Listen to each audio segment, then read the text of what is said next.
Hearts, it is my extreme pleasure to be able, here's the perks of the job, okay? Being able to introduce really, really cool superstar guest speakers. And I was going to give you a long spiel about Travis Good's previous, and I would be able to speak, that would be the other thing. Travis Good's impressive work history, impressive history in any damn thing he chose to do. But I think far more impressive than that is the simple yet profound introduction and description of what he is and what he is today, that he includes both in his writings about himself and on things that he talks about in Makerspace. Travis Good, speaker, maker, writer, traveler, which is an important thing, father, and husband. And I think that's a pretty good summation of a life. Travis Good is germane to our band of brothers and sisters because he is an expert in makerspaces and a proselytizer of bringing makerspaces to the greater good. So without further ado, Travis Good.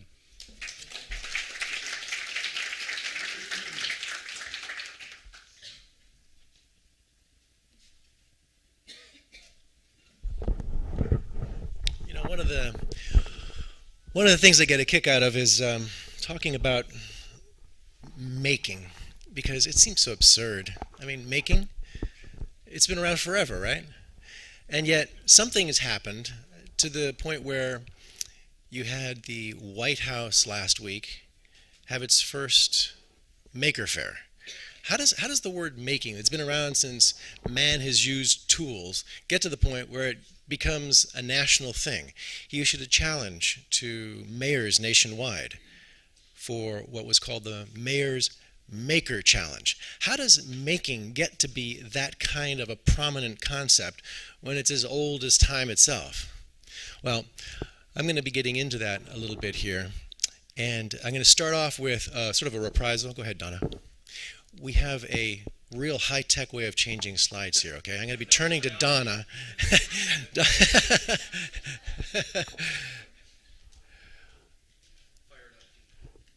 Upper right-hand corner. There you go. Okay.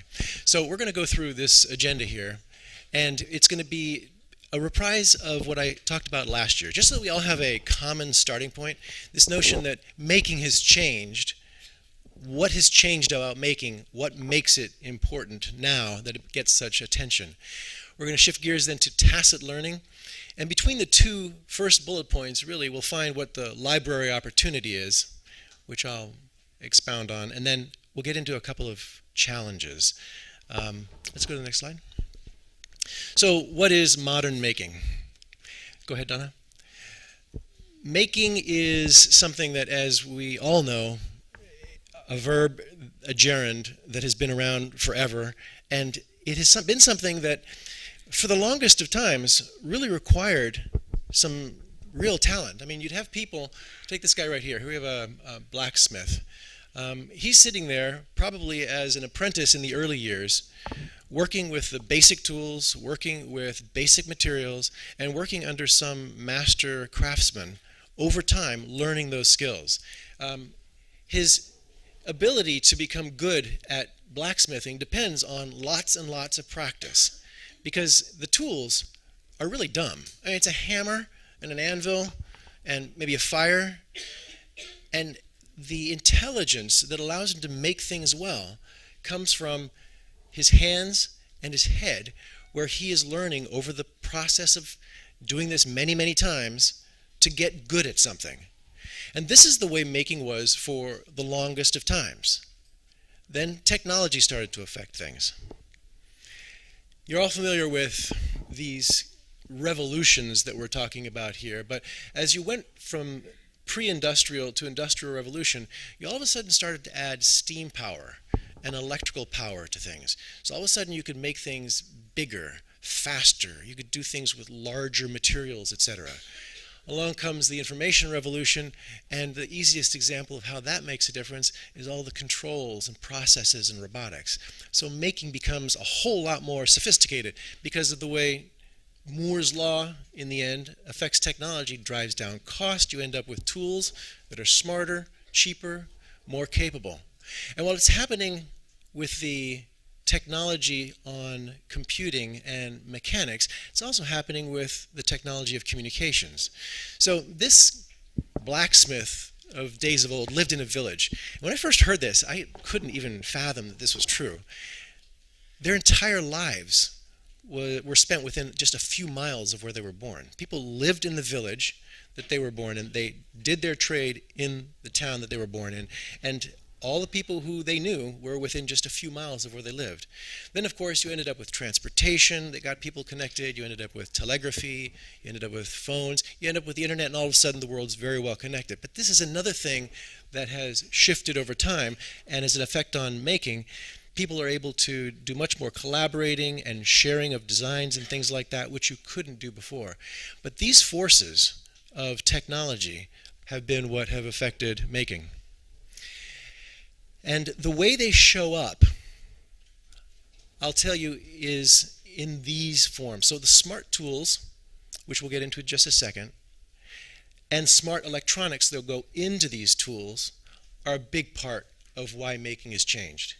In addition, there's a philosophy of open source. So if you went ahead and designed something and it was open source, you could put it out for other people to use, and then I could go get that design and I could build from it and improve upon it, change it for my purposes. I put it back out there. The philosophy of open source is another big thing that has affected making. And then the ability to collaborate around design. We've been able to collaborate online for a long time, right? But you couldn't collaborate around hardware because hardware was not something that your average guy could do things with. They couldn't make stuff easily because the tools were so difficult to use and it took a long time to become an expert. So there wasn't a lot of collaboration going on online, but these are the factors that have affected making. And usually when you're making, you're sort of pursuing something you care about. So it's a playful activity where you learn, you iterate, you improve. These are the factors that have affected making to make modern making. Let's go ahead and get into some examples of tools. And this is where I'm sort of reprising something from last year. It's important for you to understand how smart tools really make things different for a maker. This is a CNC mill. CNC stands for Computer Numerically Controlled Mill. Big technical sounding thing, but the important thing is this mill here has a bit on it, which then goes ahead and precisely removes material. There's a Z-axis, there's a X-axis, and there's a Y-axis.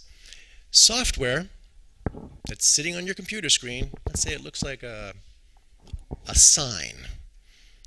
That software will tell this CNC mill precisely what to cut. Go back to the day of when someone needed to learn to be a woodworker. They started thousands of hours later. They would have understood how to use the tools, and they would have been in a position to really do some nice work. Well, I'm going to give you an example now, next slide, of how this young lady, my daughter, was going to be heading off to Habitat for Humanity to work on building houses, and she wasn't quite sure how to hit nails. Nails were the one thing she did not want to show up at this thing and not be able to hit a nail on the head. This was her big concern. And so we did a whole bunch of things to get her climbing curves. One of them, though, was to introduce her to a CNC mill. And what we did was we downloaded a design. What you see here is a sheet of plywood, and overlaying it is a design we downloaded from a place called ShopBot. She made a few adjustments. It was branded ShopBot. She didn't want that branding on there. She also wanted to put down some hold-down spots so that it would stick to the table. And then we ran it on the mill. It cut out all these pieces, which she then assembled and stained, and it was a really proud achievement, something that would normally have taken a very, very long time to learn how to design these chairs, these stools, learn how to use the tool, and to produce this result. But because of smart tools and shared designs, she was able to very readily produce something like this. Let's go on to another tool. A CNC mill is a subtractive tool. That is to say, it removes material. So let's say you're starting off with a big chunk of wood, and it'll very slowly move around and remove material. A 3D printer is an additive tool. So it starts with nothing, and you guys have all seen them happen at this point, it builds up from nothing. It shares in common, though, the fact that it's driven by software. In this case, somebody would have gone and downloaded from an open source directory a design of this bunny, and it then would have been inside of some computer that then told this tool how to go about building this. And it would start from the bottom and work its way up. Next slide. Now, as I said in the first example, the CNC mill, my daughter was able to go and change things once she had downloaded it. She removed the branding, etc. Well, in this case, she didn't have the patience to print something that was giant, so she reduced it to 25% of its original size. That was easily done in software. She also had a variety of colors, red and blue, and she was thinking politics. I guess it must have been an election year. She said, I want to have these two scowling owls facing each other, one red, one blue. And so she was able to create a mirror image of this. She reduced it in size dramatically, and she created a mirror image. Very simple in this design software. Very empowering for her to be able to find a design, fiddle with that design, and then because the computer is driving the tool to create this little owl. So that's a second tool, and a second example, in this case an additive tool, of how tools have gotten smart and therefore empowered people. Let's go to the next one. The first two were three-dimensional. You were either going from a bottom and up additive with the 3D printer, or with the CNC mill, you were starting with material and you were moving material on the way down. As my hand goes up and down, that's the Z-axis. This is a XY axis tool. It's a laser cutter. This little beam of light moves back and forth, front to back, and cuts material. So it'll cut plywood, it'll cut acrylic, cloth, leather, things like that. But again, you can go out there and find an open source design, as I did. I printed it onto some balsa wood. And I say printed because that's all I did in the software, okay? I brought this thing into, it may have even been like Word or something, and I just hit Command P to print. And what it did is then it cut out these pieces, as you see over there, and I assembled them. Now, notice in here we have a shading that is a mirror of this cut. If you had seen how precisely these pieces fit together, you'd know that it was almost a solid piece once I put it all together. I added glue, but my contribution to this project was not what my daughter had done in the other ones, even less. I said Command P, and then I used Elmer's glue in 10 minutes of holding it together. It was not a big deal, but what a sense of accomplishment to be able to do something like this. What a powerful tool that makes it possible for me to do something like this. And what makes all these tools possible is the electronics that have come from the technology revolutions of the computer and cell phone industries. So it's remarkable what we have packed into these guys. There are so many billions of devices that processors are dirt cheap. And processors sense the world with sensors. It might be a light sensor, it might be a sensor for GPS, it might be a sensor for humidity. Sensors are inputs, and actuators are outputs. So if you want to ring a bell or flip a switch, those are actions, those are actuators. And it is this world of technology that has made smart tools possible. And here's just a few examples. I think you have a petting zoo, right? Have you guys seen the Arduino? Does this look familiar to you? The Arduino up here? Seen these? Okay, good. So the Arduino is sort of the classic prototyping tool for this kind of space. And as you can see, it comes in various forms here. And these are just an example of some variety of sensors and actuators. With the low cost and the philosophy of open source, it's very easy now for someone to say, I want to be able to sense light, have my Arduino be looking for something, and if a condition is hit, ring a bell. You know, somebody can easily do that nowadays because the code is open source and they can download it and people can collaborate around projects. So this is quite an empowering set of electronics that are much more approachable because they're low cost and because of the open source nature of it, and they're finding their ways into tools and also into a lot of projects. Next slide. This is just one example of it. Leah here she's a professor at MIT, and she was going to and from work at dawn and dusk. And she was concerned as she was riding her bicycle that people might not see her signaling. So she took the original Arduino and she created the LilyPad. The LilyPad is an Arduino. It's a little bit reduced functionality, but you notice the tabs around the outside. Those are so that conductive thread can be attached to the Arduino. So you can sew things into your materials, and in this case, to a series of LEDs that form a right arrow and a left arrow. And you can connect them to the outside here, and you can come up with a really interesting product where if you click on your sleeve, the turn signal goes. So she was able to go to and from work, dawn and dusk, and not feel so concerned that she might not be seen. And this notion of soft circuits and building electronics into fabrics has just become a huge thing. The LilyPad, all the people doing open source sharing, all the projects and collaborations going on, it's just a boom. It's actually created a niche inside the fashion industry. Calgary has been taking on the road around the world a fashion show all about soft circuits and elaborate electronic garments that have been made. And it's a beautiful mashup of traditional sewing and clothing skills with electronics and hardware skills. It's just a beautiful thing, and it's taken off big time because making is so much easier. One more slide.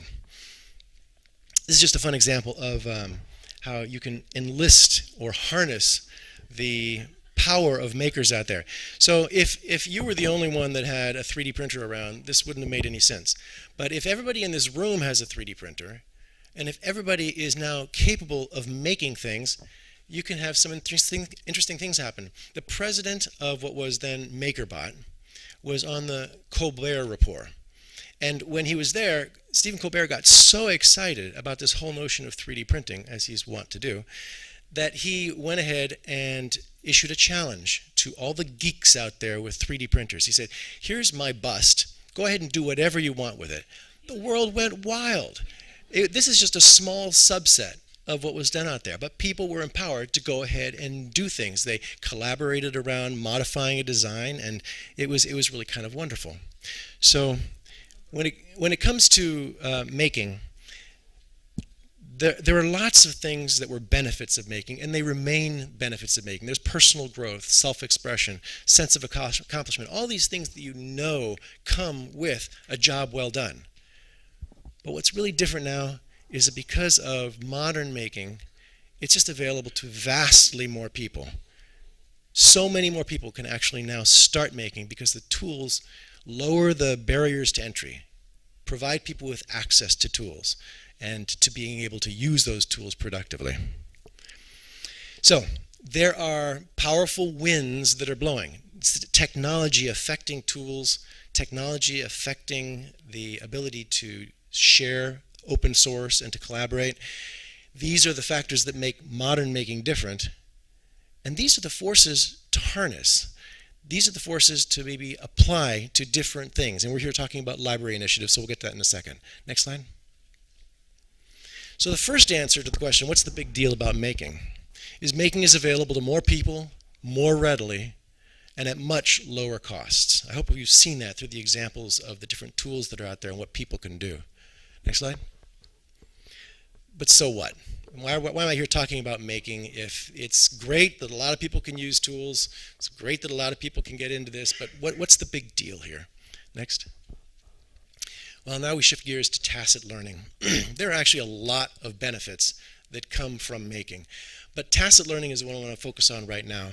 I was speaking at Oregon State University a few weeks ago, and I have known for the longest time that there was an important ingredient in making that was beneficial to learning, and I hadn't framed it up.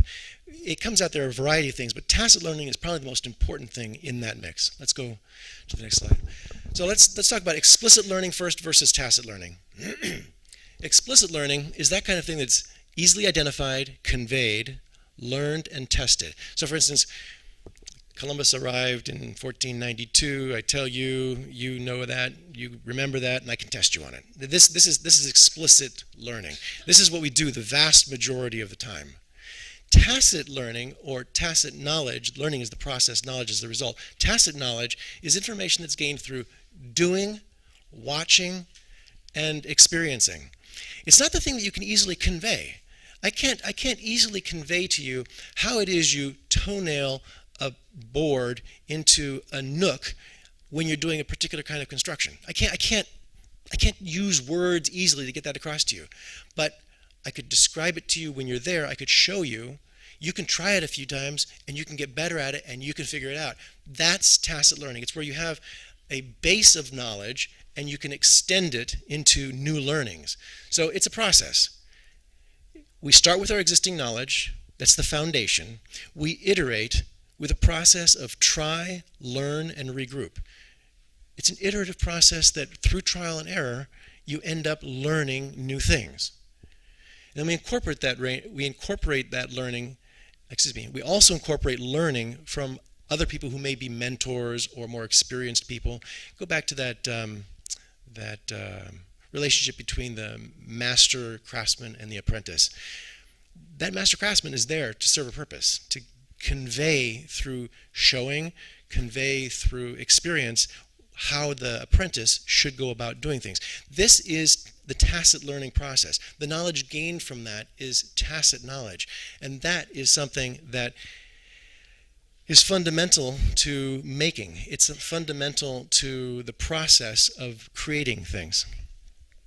Let me give you a couple of simple examples that you'll recognize. A browser. Okay, we all used IE once upon a time. I don't know how many of you still use IE? Okay, there are a few of you. A lot of people then moved on to, say, Firefox or Chrome. When you loaded Chrome or Firefox for the first time, did you break open a manual? No, nobody breaks open a manual. Why?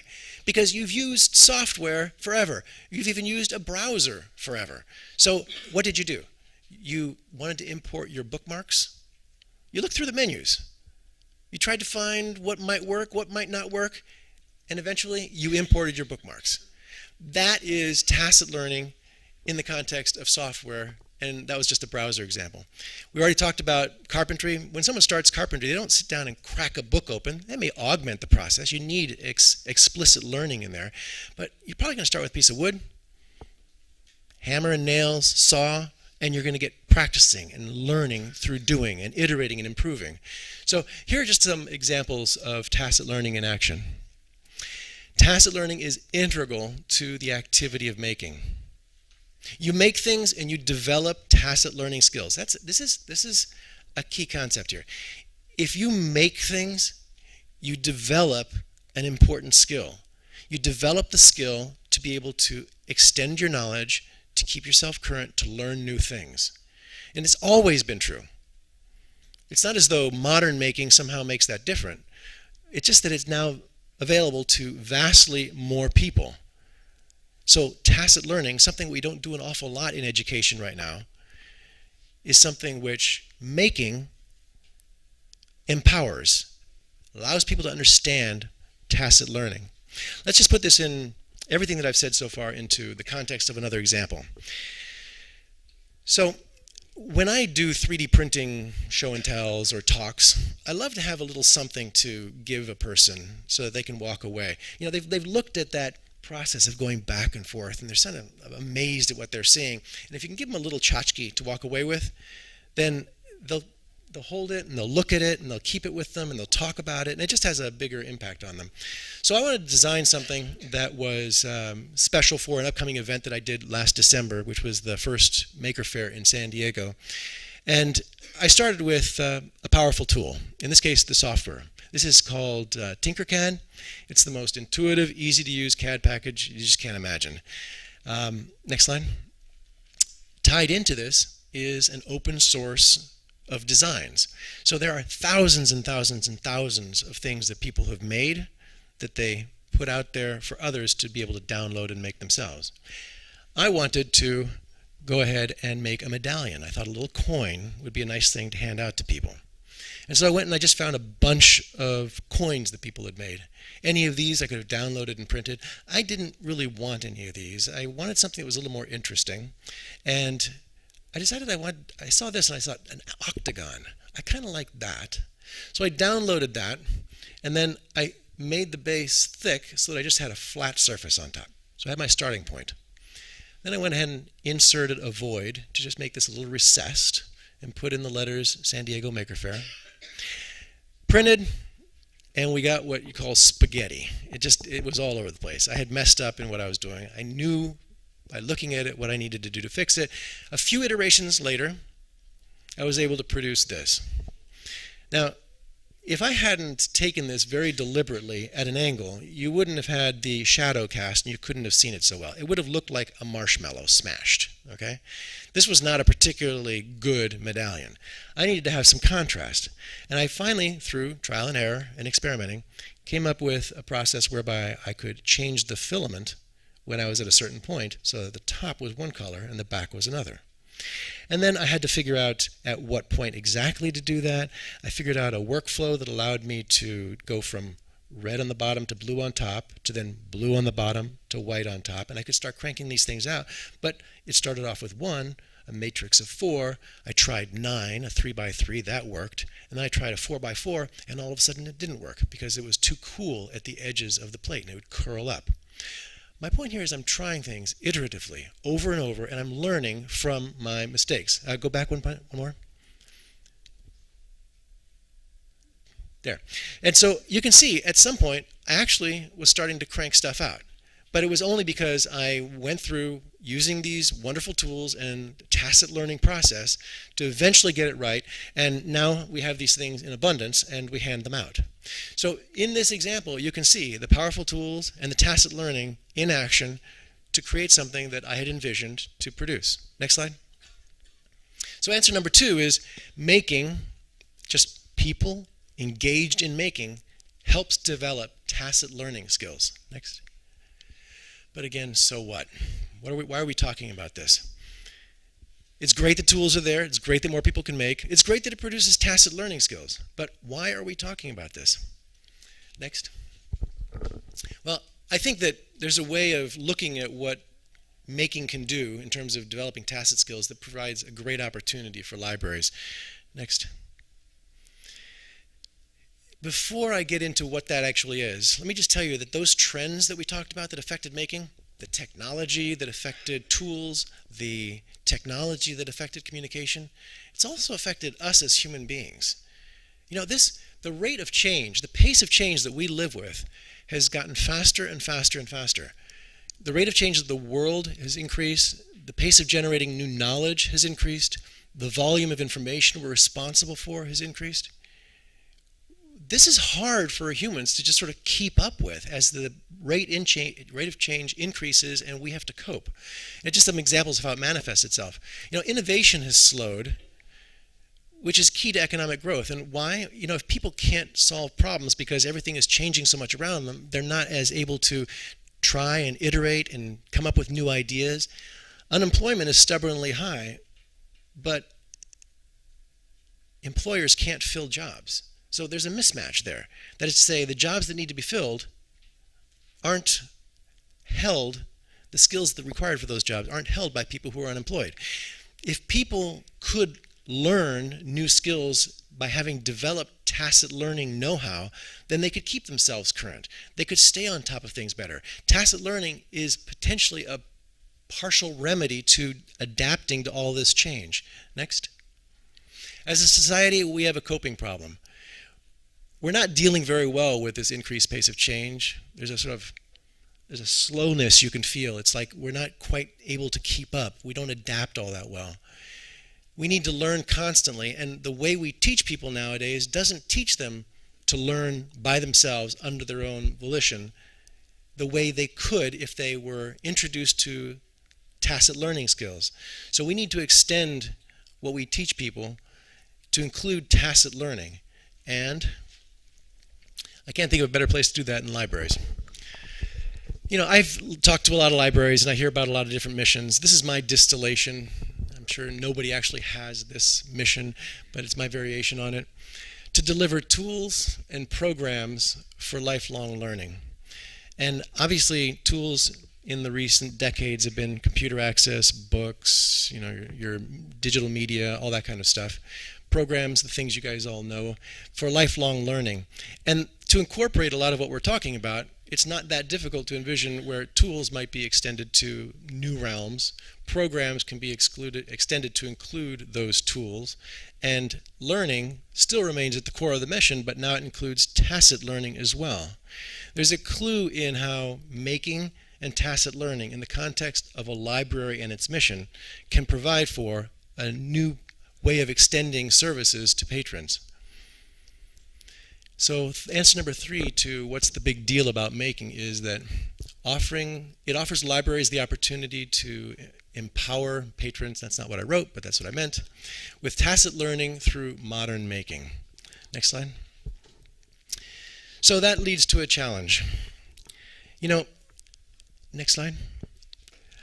I was going to say, don't be incremental. Libraries have been doing programs and been making forever.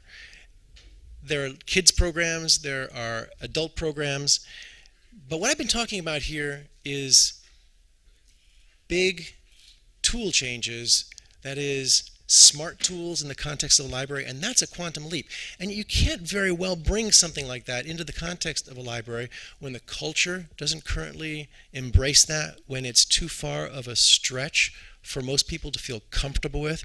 It needs to be eased in, but it should probably be eased in with the big notion of these smart tools and programs around those smart tools, and the ability for people to then learn tacit learning skills so they can be empowered to keep themselves current, learn how to stay valuable in their jobs, learn how to teach themselves new skills. And so to harness the power of macro forces, these tools and all the forces that technology is having to change making, the technology of modern making, to gain the most advantage for the future of libraries and its patrons. So let me read that in its toto. Harness the power of macro forces of technology on modern making, so harness that, to gain the most advantage for the future of libraries and its patrons. Let's go to the next slide. This list right here is 4 ideas that I wanted to just share with you, and I was motivated to put this list together because last year, dealing with the same issue of how can you make it comfortable for libraries to get into making, one of the teams that was here took on the challenge of working with Instructables, which is a website with tens of thousands of projects, and they created a site, a library front end on that site called makeitaatyourlibrary.org. And it set it up so that it was a way for librarians to say, I want to do things that are for beginning making, I want to do it with this age group, I want to do it with paper, what kind of projects could I do? And then to have librarians be in the position of commenting on these things, making suggestions, putting curriculum together, to make a resource that would make it easy for libraries to start doing more making. And I thought that that would be a way that you could ease people in to something that might otherwise be uncomfortable, but give them a comfortable path. So these are 4 things that I wanted to just share with you as ideas. The first one is called Make It at the Library. This is a program in Idaho, and it's a program which is in its 2nd year, looks pretty good, and it's for easing culture change into libraries. And it's sort of like a small engine that will progressively, year after year, help to change culture in libraries in Idaho. Second one is a project called librarymakerspace.com. And what Lauren is doing here over the course of the summer is she's hoping to find collaborators that will allow her to build out the go-to place. When libraries want to know about makerspaces, this would be the place to go. The third one is something that grows out of something that was in San Diego, but it's basically to grow communities around individual tools, and we'll get into that as well. And then there's a 4th topic here, which is being able to measure success, because in order for you to justify financial expenditures or staffing or whatever else, you have to show that making makes a difference. And it's something that we're not very good at measuring yet. Go ahead. Real briefly, the first one was Make It at the Library. Erica in the library system in Idaho came up with this program last year, And this is actually something that, in order to do justice to, I need to take a look at a note here. She did a program that started with 5 libraries in Idaho, and yes, and it was a year-long process that included 3 training sessions. They were 2 days, 2 days, and 2.5 days. In the first one, they sort of tried to get just the basics of making out there, and these representatives from the 5 libraries came in. They talked about maker culture, design process. They went along a path of doing exploration with construction, simple machines, engineering, architecture. They got some basic mechanical making stuff into these folks and gave them programs to go back to their libraries with. Then the second session was again a 2-day session, and it was with robotics. So they were talking about building robots and coding robots and that sort of thing. And the third session later in the year was 3D design, 3D printing, and then e-textiles. So you can see there's like maker stuff in there, there is technology in there, there's a foundation in there, and it was a year-long process and it involved 5 libraries. What makes it interesting for me, though, is that when they went to second year, what they did was they got 6 new libraries. From the original 5 libraries, they brought people in to be mentors. And from the original 5 libraries, they added new people into the program. So not only were you reinforcing the depth of knowledge in the first 5 libraries, but you were adding a new role to the first crew where they were mentors to the second group. And so you were building a network and building some depth. And so you could see with the third year, you'd have a similar process, get increased depth, extend it into a larger network. And it's just an approach that seems really smart for easing in culture change. Now, it's an Idaho program. Erica is rolling forward with it in Idaho, but I was talking to her about that, and she thought, boy, it really would be neat if some other libraries were interested in maybe taking this on, not libraries, if some library leaders were interested in taking this on, packaging it, and then maybe promoting it to different state library systems. Because what she found was that in her case, the first year was $50,000 in cost. It was for the 5 libraries. It was a year-long program. And there's enough experience right now that somebody might well be able to work with her and maybe package it up for national distribution. Again, as a culture change process to ease making into libraries. So I promised her I'd give email address, and there it is. Let's go to the next one. So do you guys remember Fayetteville, New York, and the makerspace that was there? This was like the first makerspace that got national attention. And the lady who did that was Lauren. She's been so into making that she's now gone back to get her PhD. And it's really, somehow she managed to find a PhD program that she could morph into making plus libraries equals PhD. I'm not sure where you do that. But she's in Syracuse right now. But she has an ambition over the summer to create the go-to resource for library makerspaces. And you can easily imagine what might be on a go-to resource for library makerspaces. It is going to have things like links to the pages that are in library websites that talk about their makerspaces, a database of all the people who are doing things with makerspaces that are leaders in the area. It is going to catalog the best programs, introduce the risks that people have experienced and the way that they manage those risks. It'll have hyperlinks to, again, different resources. It'll talk about where to go get grants, where people have been successful at grants. What she wants to do is she wants to build a resource on the web that is for librarians to share best practices. And she's got the summer. She's one person. She would love to have a team of people to collaborate with. And again, if this helps libraries understand how best to bring making in by being able to find the people who've been successful, borrow programs that other people have done, learn of funding sources that they can use, then that would be really useful. So this is something that she said she'd love to collaborate with some people on, and so I put that up there. A third challenge is this, which grows out of an experience we had in San Diego.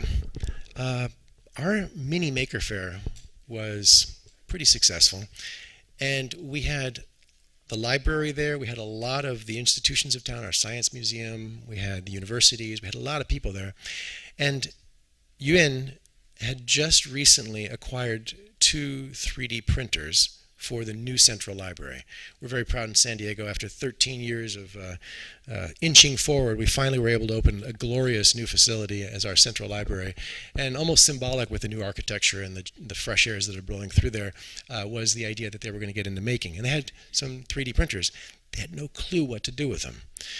So at Maker Faire, she managed to gain a list of 45 people who were interested in the 3D printer and wanted to come share their expertise or learn for the first time.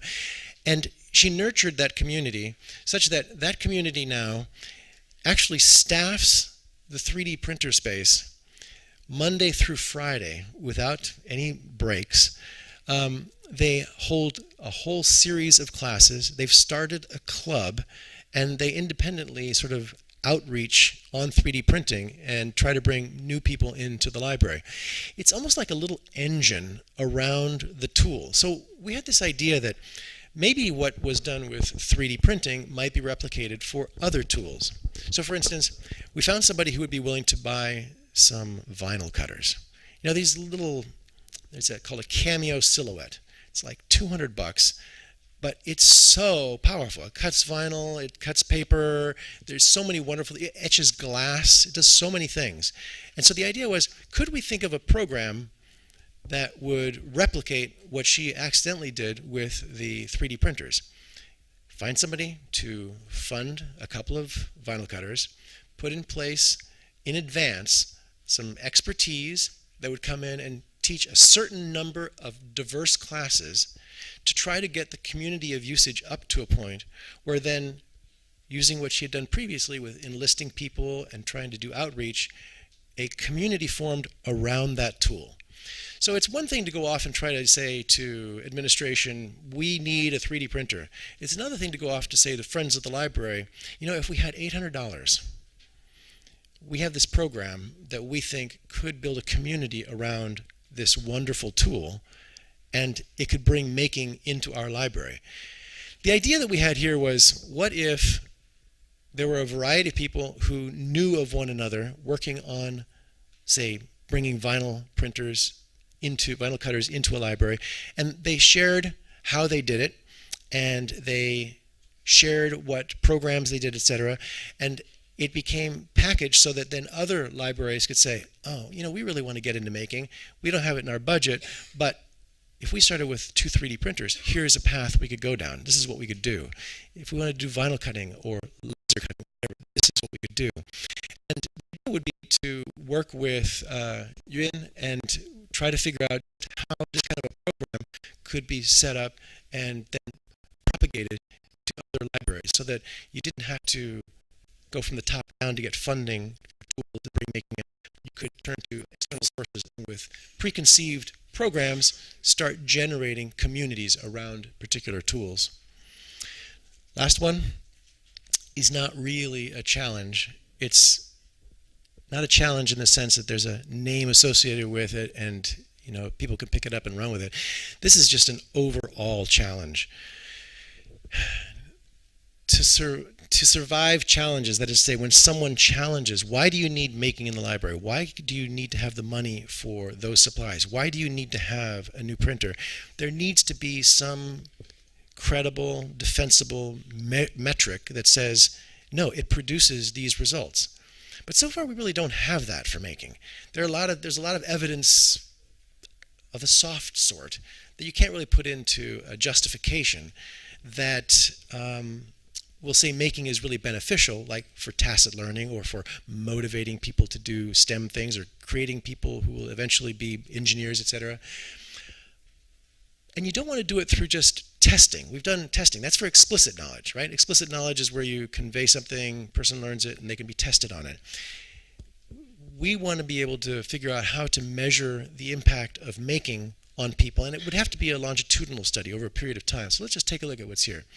If you did an observation of people in a makerspace, and just think about what you would do if you went into a makerspace for the first time. You'd be hesitant.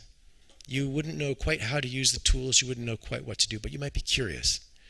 After a while, you get kind of good at it. How quickly did a person make progress? How long before the maker was, were they engaged in an activity? How much time before they gained a level of competence where they found that they were assisting others? So they were doing mentoring to others. And then when you had enough expertise around, how often did collaborations take place? These are the kinds of behavioral evidence that something is happening in a makerspace that is constructive and useful and affecting people. Over the long period of time, not simply with spot checks, did making produce more STEM competencies? Did making influence women and others to consider engineering degrees? If the population is 12% women going to engineering, and it's 40% out of this community that had something to do with makerspace, it's kind of important. That's kind of impressive, And so this ability to measure the impact of making on people and be able to use it as justifications when you're trying to get funding or trying to defend a makerspace or whatever, this is missing. And I don't know where the answer will reside, but it's something that if we had it, we could all benefit from it. So I know Erica Compton, which is the person who was doing the Idaho program, and I have also talked about this. We'd love to be able to figure out how this can be done and measured. And so we throw it out there as a more nebulous challenge that really does need to be addressed for the benefit of making in libraries. So, next slide. These were the four. We're transitioning to the Q&A phase here, but this presentation was called, "So what's the big deal about making?" I'm hoping that what you see is that the big deal about making is that it affords you a huge opportunity, a place that I have always felt was a go-to place for learning, to be able to take advantage of these huge winds of change in a constructive way to bring making into libraries so that all your patrons can start benefiting by developing tacit learning skills, being more capable of keeping themselves current and competent in this ever-changing world. So your challenge, go for it. Thank you.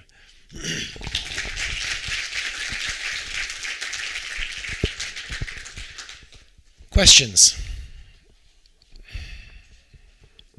Yes.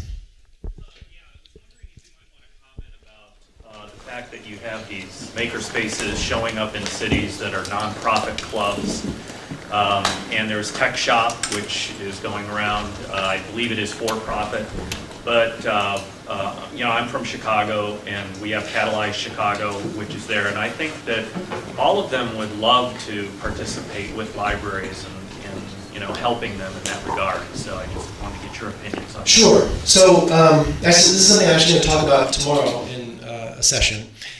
I've been to over 100 makerspaces because I'm a huge fan of what's happening. Makerspaces are these places where enthusiasts for what's happening find camaraderie, and together they are able to fill a little dive.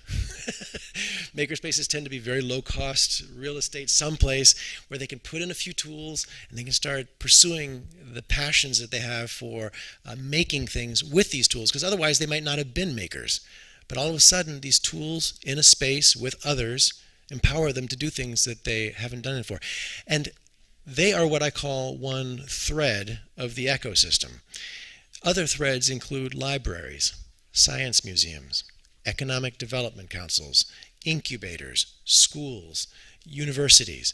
All of these are threads, and they're all developing making as a skill or a feature of what they do at different rates. In some town, it's like the library and a makerspace are going for it. That would be like Fort Wayne, Indiana. Other towns, it's the science museum with the maker community that's doing it. That would be like Portland, Oregon. These threads are all developing at a different rate. And when you get to the point where enough of these threads have developed, and then they go through this process of discovering one another, and then familiarity kicks in because they've spent some time with these other threads or these other institutions, then collaborations happen. And in something I'm talking about tomorrow, after my Maker Faire in San Diego, which is where we had 126 exhibitors come that included all of these institutions, which I forced to have booths right next to one another, they became familiar with one another. And within 90 days, there were already 11 collaborations between them. So your example was makerspaces and libraries. Totally natural, totally wonderful resource. The Fort Wayne, Indiana library did a 2.5-month trial where in a parking lot across from the central library, they had a 10 by 60 foot trailer with a full makerspace in it. There were 54 different programs. Actually, they told me there were 54 programs, and I assumed, okay, that's like 6 different classes taught a whole bunch of times. Turns out that the vast majority of those classes were taught once. There was enough passion on topics in the maker community that those folks were just happy to be able to share their jewelry making technique, or how they go about doing jigsaws to produce puzzles, or how they use a 3D printer to do jewelry, or whatever. There were that many untapped passions in the maker community that the library was able to conduct their experiment with very little cost on their part.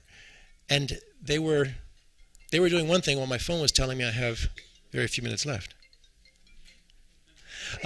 So yes, it's a really potent resource to tap into, and it's a really great assist in bringing making into libraries because you can offload so much of it to that. Yuen in San Diego staffs her place completely with volunteers from the maker community, and there's no reason in the world that most makers wouldn't want to, because they have access to the tool, they get to share their passion. There are consumables, that is to say like filament or paper or whatever, that can be used while they're there. They get a chance to teach people, which is it's very much part of the maker ethic that you learn sometimes, you teach what you know. It's a collaborative back and forth.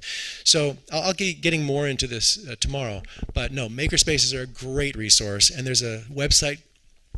I can't tell you I like the website for a lot of reasons. It looks like it's from a dark, bad place, but it's just the colors that they choose. And what it is it's called hackerspaces.org.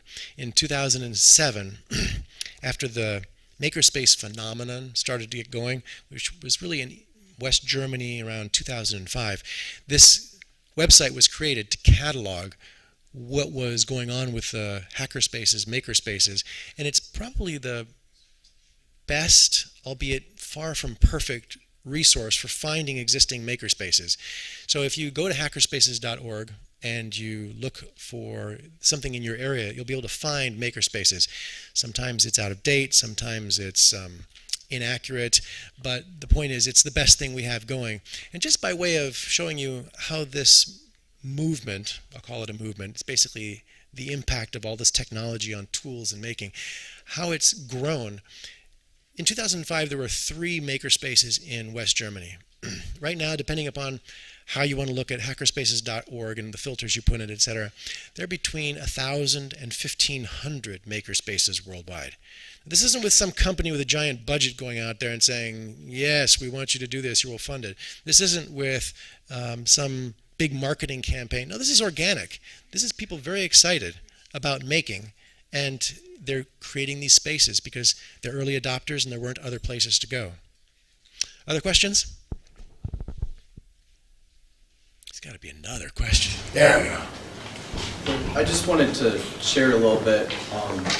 So my experience with makerspaces and libraries has been in 2 different directions. One is I just moved from Champaign, Illinois, and the local community college there, Parkland College, their nursing students apparently needed a 3D printer, and the administration got it, couldn't figure out where to put it in the library, and then gave the librarians the task of being the experts that would instruct the students as to how to use it. So very quickly, librarians were kind of forced to learn how to use 3D printing and figure out how all this technology works.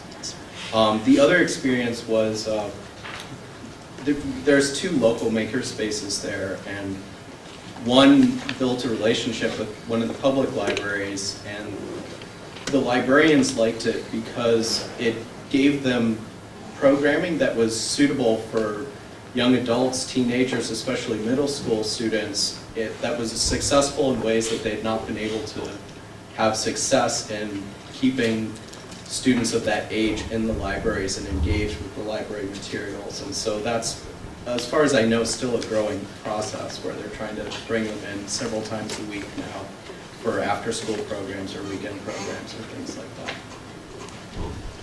As you might guess, there are a lot of people out there in makerspaces who are passionate and would be a great resource and enthusiastic teachers. But as you also know, we geeks are not always the best people to put out in front of your patrons. So you need to do a little bit of curation and filtering and things like that. But certainly there is a really, these communities are formed around common interests, and there's a lot of goodwill in these communities. So tapping into that, as you just explained, is a good source for free programming, maybe extending your programming. A really good resource. Again, hackerspaces.org is where you can check. Any other questions? Yes? Do you differentiate between hackerspace and makerspace? I do, but only because the media does. There's a similar spirit in both. One tends to be a little more software, one tends to be a little more hardware, but it's very much the same spirit. It's just that one was demonized by the media, and so it was just best to adopt a different word, which is much more friendly and universal. So makerspace tends to be, but the purists, it sort of gets their hackles up. They're hacker spaces, you know, and so they're not dealing with the media, thank goodness. Anyhow, if there are no more, yes, one more. You kind of mentioned that you think some of these new tools lower the barriers. Yes. By making. I was wondering, could you talk a little bit about those barriers, maybe particularly about how libraries can help overcome some economic, cultural, otherwise? Actually, the barrier that I was talking about was the most obvious barrier that is, and that is using tools is not easy. That is, to make a lathe, which is something that has a spindle on it, and you'll use tools to carve it as it rotates it. That's tough. The characteristics of woods, the speeds that you have to use, the technique with the actual hand tools that go with it, the dangers associated with it, it's just really tough. I mean, being a craftsman is something you earn over a long period of time because there are so many challenges. Those are the hurdles I was talking about. And so when you all of a sudden can introduce a tool that you can keep a distance between you and yourself from, so it's safer, that you can drive from software, which is easier, which can be started with a download of somebody else's work and you just modify it, you're allowing someone to create an output without all of those thousands of hours of climbing the curves. That's the impediment that I was talking about. The hurdles were the learning curves. And this one, you still, if you're going to do something, I wish there was something in here I could point to. If you were going to produce these light fixtures right here, and you were going to do those on scale, you'd still need to learn an awful lot. But the entry point into making is just that much lower. You know, you can prototype stuff. If I wanted to prototype the gauze that's on the front of that light that's doing the softening, if I wanted to prototype that, I could probably 3D print it. And I could get it for size and shape and flexibility. And then I'd probably find, well, you know, maybe it's not the right material. Maybe I get the right material, and then I need to do it on scale because I need 10,000 of them. And all of a sudden I'm talking about different machinery, and it gets very complicated. Making for mass scale or making in a complicated system still requires a lot more skills than just learning a 3D printer or learning a laser cutter. But you can get to making, you can start making so much more impressive things, so much easier because of these tools. That entry point, that hurdle for getting started is dramatically lowered. You can produce so much more now, so much more easily. But in the end, you still need to know how to use a hammer. You're going to end up in situations where you need to use a table saw. I mean, there are things that to do a complete project, you're going to need more than just the easy entry tools. But you can get people started, and tacit learning then comes from that point forward. Anything else? Because I didn't have a cup of coffee yet this morning. Okay. Going. I'm gone. Thank you.